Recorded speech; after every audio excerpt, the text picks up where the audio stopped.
With the current market volatility, are you also looking to investing in something different, something with different investment strategies? Well, here's a good news for you. SEBI has recently launched SIF or Specialized Investment Funds. Now, what are these? How does it work? I'm here to explain you all.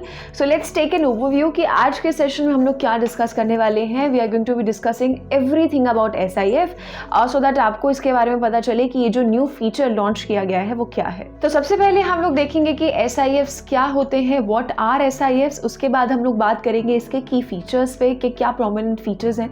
उसके बाद हम लोग SIFs को mutual fund से भी compare करेंगे because mutual funds का और PMS का एक ऑल्टरनेटिव सॉर्ट ऑफ या एक मिक्सचर जो है वो लॉन्च किया है सेबी ने. तो म्यूचुअल फंड से भी कंपेयर करेंगे कि ये कैसे उससे अलग है. और इसके अलावा कुछ और इंपॉर्टेंट चीज़ें जो आपको SIF को लेकर पता होनी चाहिए. और लास्ट में हम लोग डिस्कस करेंगे बेनिफिट्स और रिस्क. सबसे पहले बात करते हैं कि SIFs होते क्या हैं. सो जैसा कि मैंने कहा, this is a new type of investment जो कि म्यूचुअल फंड्स और PMS यानी पोर्टफोलियो मैनेजमेंट सर्विसेज के फीचर्स को कंबाइन करता है, राइट. लेकिन ये फीचर्स को कंबाइन करता है और साथ ही में उन दोनों के म्यूचुअल फंड्स के और PMS के जो लिमिटेशंस हैं उनको भी कम करता है. नाउ आई एम श्योर कि बहुत सारे आप में से ऐसे लोग होंगे जिनको नहीं पता होगा कि PMS क्या होता है. सो पोर्टफोलियो मैनेजमेंट सर्विसेज बेसिकली एक ऐसी प्रीमियम सर्विस है जो इन्वेस्टर्स को मिलती है. लेकिन यहाँ पर क्या है कि PMS का फायदा उठाने के लिए, उसके लिए एलिजिबल होने के लिए आपके पास भाई मिनिमम 50 लाख रुपीज जो है वो होने चाहिए इन्वेस्ट करने के लिए.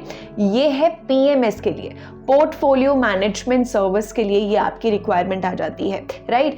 PMS की बात करें तो यहाँ पर जो फंड मैनेजर्स होते हैं वो क्या करते हैं, हर क्लाइंट के लिए स्पेसिफिक जो है ना स्ट्रैटेजी लेकर आते हैं.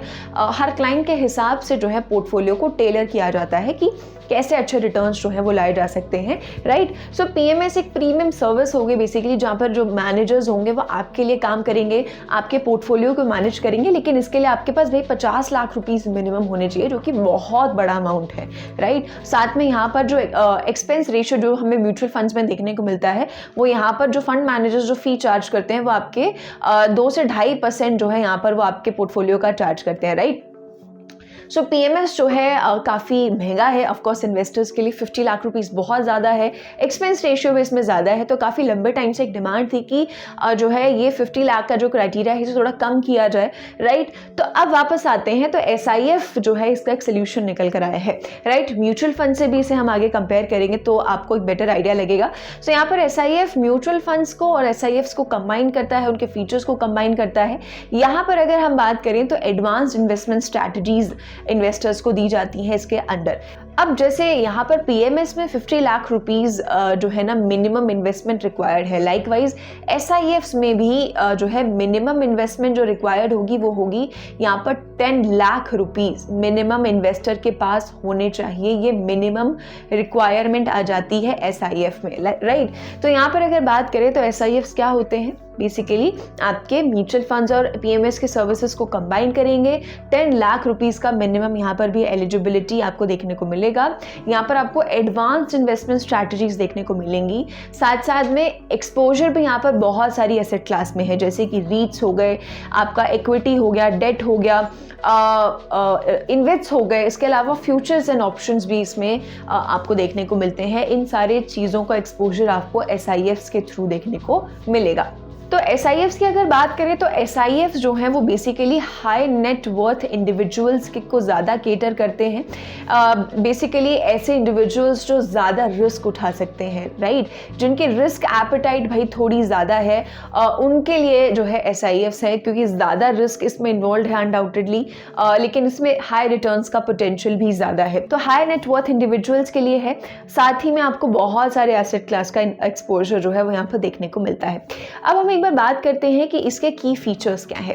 अब सबसे पहले एक बड़ा फीचर, एक बहुत प्रोमिनेंट फीचर जो SIF का है वो है हायर एलोकेशन लिमिट्स. यानी कि म्यूचुअल फंड्स से अगर हम कंपेयर इसे करते हैं तो आपको एलोकेशन लिमिट जो है वो ज्यादा देखने को मिलेगी. सो जैसे कि यहाँ पर क्या है 15% एलोकेशन है सिंगल सिक्योरिटी के लिए. मीनिंग कि जो फंड मैनेजर्स हैं वो एक सिंगल सिक्योरिटी में 15% एसेट्स जो है वो क्या है इन्वेस्ट कर सकते हैं, 15% एलोकेशन कर सकते हैं अपने नेट एसेट्स का, राइट. जो कि म्यूचुअल फंड्स में क्या है सिर्फ 10% है. इसके अलावा अगर बात करें तो 20% अपने टोटल एसेट्स का जो है जो यहाँ पर फंड मैनेजर्स हैं वो कहाँ इन्वेस्ट कर सकते हैं, बॉन्ड्स में इन्वेस्ट कर सकते हैं। अब यहाँ पर इंटरेस्टिंग चीज़ क्या है कि इस 20% को 25% तक भी एक्सटेंड किया जा सकता है अगर फंड हाउस अप्रूव करता है, राइट। तो SIF को कोई एसेट मैनेजमेंट कंपनी जो है वो लॉन्च करेगी, लेट्स से एक एग्जांपल लेते हैं, ठीक है, उन्होंने इसे लॉन्च किया। अब यहाँ पर क्या होगा कि बॉन्ड, मान लो किसी एक सिंगल कंपनी ने कोई बॉन्ड इशू किया, राइट, तो अपने नेट एसेट्स का 20% वो इस बॉन्ड में लगा सकते हैं। ये सेबी के रूल्स कहते हैं फॉर SIFs, राइट। और इसी 20% को वो लोग एक्सटेंड भी कर सकते हैं, वो लोग यानी कि AMCs एक्सटेंड भी कर सकते हैं। AMCs के फंड मैनेजर्स 20 से 25% भी इसका कर सकते हैं, इसका एलोकेशन कर सकते हैं इन बॉन्ड्स। उसके अलावा बात करते हैं तो 20% अपने टोटल एसेट्स का रीट्स और इन्वेट्स में भी इन्वेस्टमेंट कर सकते हैं यहाँ पर SIF के फंड मैनेजर्स। तो ओवर एंड ऑल यहाँ पर एलोकेशन लिमिट्स जो हैं वो ज़्यादा हो जाती हैं। आगे जब हम SIF और म्यूचुअल फंड्स को कंपेयर करेंगे तभी आपको एक बेटर आइडिया मिलेगा कि इसके एलोकेशन लिमिट्स जो है वो ज़्यादा कैसे हैं। उसके अलावा ट्रांसपेरेंसी है, क्योंकि सेबी ने कहा हुआ है कि म्यूचुअल फंड से एक क्लियर डिफरेंस होना चाहिए, SIF में डिस्टिंक्ट ब्रांडिंग होनी चाहिए और इसके स्ट्रॉन्गर रिस्क कंट्रोल्स इसमें देखने को मिलने चाहिए। उसके अलावा बात करें तो इसमें इनोवेशन का पोटेंशियल है, क्योंकि यहाँ पर जो एसेट मैनेजमेंट कंपनीज हैं they can design specialised products tailor to unique investor goals and risk tolerance, क्योंकि AMCs को यूनिकली जो है डिजाइन कर सकती हैं, इन्वेस्टर के गोल्स के हिसाब से इसे टेलर कर सकती हैं।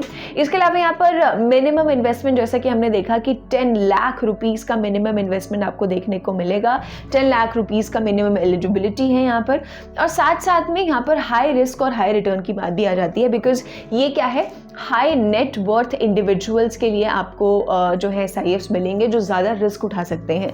तो जो ज़्यादा रिस्क उठा सकते हैं वहाँ पर आपको ज़्यादा रिटर्न का भी स्कोप देखने को मिलेगा, राइट। तो ये इसके कुछ की फीचर्स हैं कि आपको जो है एलोकेशन लिमिट भी ज़्यादा देखने को मिलेगी, आपको ट्रांसपेरेंसी भी मिलेगी, साथ में मिनिमम इन्वेस्टमेंट आपको पता है, हाई रिटर्न है लेकिन साथ में हाई रिस्क भी है, इनोवेशन का भी पोटेंशियल है। अब साथ में बात करते हैं कि SIFs और म्यूचुअल फंड्स जो हैं दोनों में क्या डिफरेंस है। सबसे पहले तो बात करें कि मिनिमम इन्वेस्टमेंट अगर हम देखें यहाँ पर तो SIF में मिनिमम इन्वेस्टमेंट अभी हमने डिस्कस किया कि 10 लाख रुपीस है।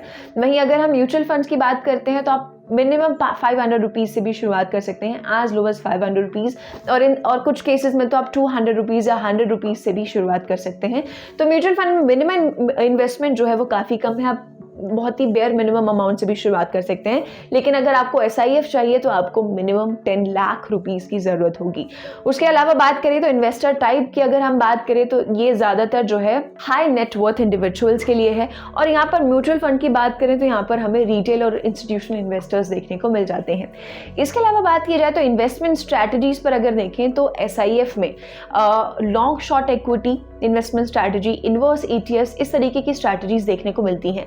लॉन्ग शॉर्ट इक्विटी मीनिंग कि मान लीजिए किसी को लगता है कि कोई स्टॉक का जो प्राइस है वो ऊपर जाएगा तो वो लॉन्ग पोजीशन ले सकता है, किसी को लगता है कि इक्विटी जो है वो नीचे जाने वाली है तो शॉर्ट पोजीशन ले सकता है। तो लॉन्ग शॉर्ट इक्विटी एक इन्वेस्टमेंट स्ट्रैटेजी हो गई कि अगर मार्केट ऊपर जा रहा है तो ठीक है, बेनिफिट हो ही रहा है, लेकिन अगर नीचे भी जा रहा है तो शॉर्ट पोजीशन लेकर आप वहां से क्या है पैसा कमा सकते हैं। इसके अलावा इन्वर्स ETF भी आ जाता है। इन्वर्स ETF की बात करें तो बेसिकली इन्वर्सली काम करता है। फॉर एग्जाम्पल मान लो कोई भी इंडेक्स है, राइट, कोई भी इंडेक्स फंड है वो ऊपर जा रहा है, वो अच्छा परफॉर्म कर रहा है, राइट, तो यहाँ पर इन्वर्स ETF क्या है, नीचे हो जाएगा, या इन्वर्स फंड जो है वो नीचे हो जाएगा।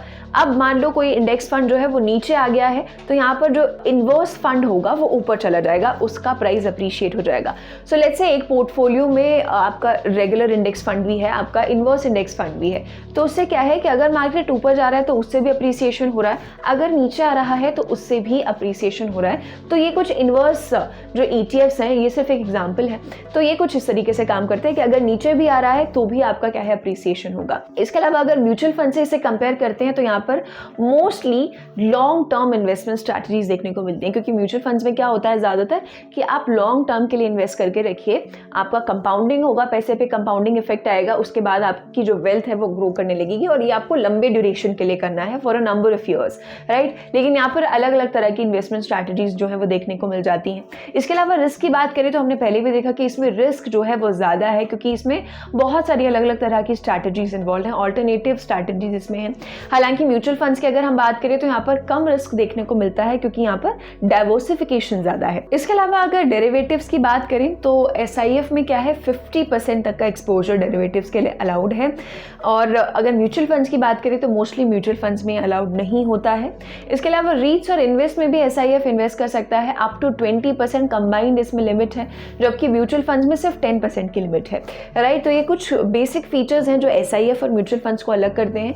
म्यूचुअल फंड्स में आपको एसेट क्लास का डाइवर्सिफिकेशन थोड़ा कम मिलेगा, यहाँ पर कंपैरेटिवली ज़्यादा है। म्यूचुअल फंड्स में आप बहुत ही बेसिक अमाउंट के साथ शुरुआत कर सकते हैं, लेकिन यहाँ पर आपको भाई 10 लाख रुपए चाहिए ही चाहिए किसी भी हालत में मिनिमम।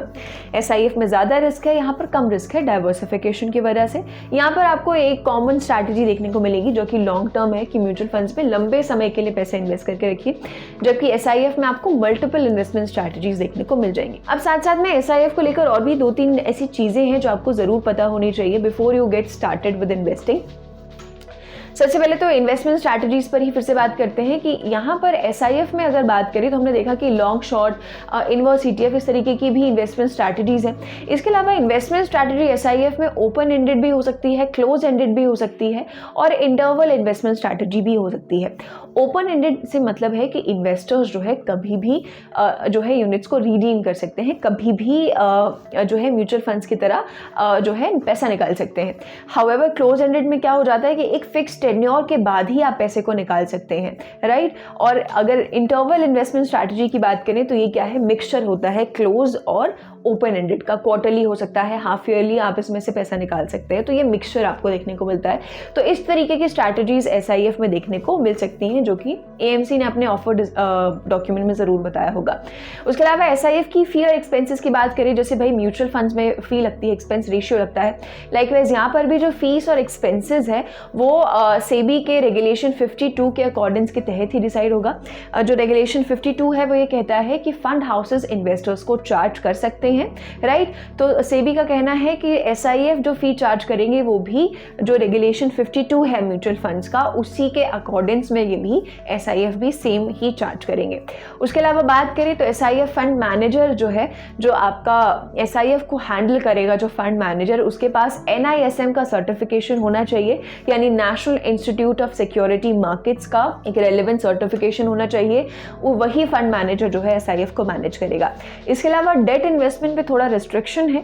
यहाँ पर बात करें तो अपने NAV का 20% से ज़्यादा जो है SIF इन्वेस्ट नहीं कर सकता है डेट इंस्ट्रूमेंट्स में, राइट। लेकिन इसके साथ साथ यहाँ पर एक एग्जेम्पशन भी है कि अगर गवर्नमेंट सिक्योरिटीज़ हैं, अगर ट्रेजरी बिल्स हैं, तो यहाँ पर इनका एग्जेम्पशन देखने को मिल जाएगा, राइट। इसके अलावा अगर कोई और कहीं और से डेट इंस्ट्रूमेंट में, किसी और डेट इंस्ट्रूमेंट में इन्वेस्ट करना है SIF को, तो वहाँ पर 20% का कैप है, उससे ज़्यादा इन्वेस्टमेंट नहीं की जा सकती है। अगर मैं बात करूँ बेनिफिट्स की और रिस्क्स की, अगर मैं बात करती हूँ तो ओवर एंड ऑल हमने देखा कि जो SIFs है इनमें हमें ब्रॉडर जो है एसेट क्लासिफिकेशन देखने को मिलता है, हाई रिटर्न पोटेंशियल इसमें हमें देखने को मिलता है। इसके अलावा इसमें हमें नई नई इन्वेस्टमेंट स्ट्रैटेजीज भी देखने को मिलती हैं, राइट। लेकिन वहीं अगर हम इसके रिस्क की बात करें तो यहाँ पर वॉलेटिलिटी बहुत ज़्यादा है, राइट। यहाँ पर रिस्क बहुत ज़्यादा है। इसके साथ साथ यहाँ पर जो मिनिमम इन्वेस्टमेंट अमाउंट है, हालांकि वो कम किया गया है, लेकिन फिर भी 10 लाख रुपए बहुत ज़्यादा होते हैं। तो मिनिमम इन्वेस्टमेंट अमाउंट भी बहुत सारे रिटेल इन्वेस्टर्स के लिए अभी भी काफ़ी ज़्यादा है, राइट। तो ओवरऑल अगर हम देखें तो SIF जो है एक नया जो इन्वेस्टमेंट ऑप्शन सेबी लेकर आई है, जो अभी रिसेंटली लास्ट ईयर दिसंबर में जो लॉन्च किया गया था। ये म्यूचुअल फंड्स के और PMS के सर्विसेज को के फीचर्स को जो है काफ़ी कंबाइन करती है। इसमें थोड़े से लिमिटेशंस कम आ जाते हैं अगर दोनों को कंबाइन करके आप एक फीचर ढूंढ रहे हैं तो, और आई थिंक ये एक नए इन्वेस्टमेंट ऑप्शन की तरह भी आपके लिए काम कर सकता है। हाउएवर लास्ट में मैं यही बोलूँगी कि कोई भी फाइनेंशियल डिसीजन लेने से पहले आप अपने फाइनेंशियल एडवाइजर को ज़रूर कंसल्ट करें, उसके बाद ही कोई इन्वेस्टमेंट करें, प्लस अपनी रिसर्च को सॉलिड रखें, क्योंकि SIF की अगर हम बात करें तो इसमें बहुत सारी कॉम्प्लेक्स इन्वेस्टमेंट स्ट्रैटेजीज हैं जिनके बारे में पहले इन्वेस्टर्स को पता होना चाहिए कि हाँ ये स्ट्रैटेजी कैसे काम करती है। Because basic long term investment strategy तो सबको पता है कि अच्छा लंबे टाइम तक पैसा इन्वेस्ट करके रखना है, और कैपिटल अप्रिसिएशन जो है स्टॉक्स में कैसे होता है ये हमें भी पता है कि हाँ प्राइस भागा है तो कैपिटल अप्रिसिएशन उससे होगा। लेकिन SIF में अलग अलग तरह के आपको इन्वेस्टमेंट स्ट्रैटेजीज देखने को मिलेंगे, प्लस ब्रॉडर क्लास है। So all in all I hope आपको ये समझ आया होगा कि SIF कैसे काम करता है और ये जो नया फीचर अभी हाल ही में लॉन्च किया है, इसके अलावा जो भी जानकारी है वो मैंने आपको इस वीडियो में देने की कोशिश की है। आई होप आपको ये वीडियो समझ आई होगी कि SIF किस तरीके से काम करता है। इसके अलावा कोई और फाइनेंशियल टॉपिक अगर आप समझना चाहते हैं तो कमेंट सेक्शन में ज़रूर बताएं। मिलेंगे अगले क्लास में।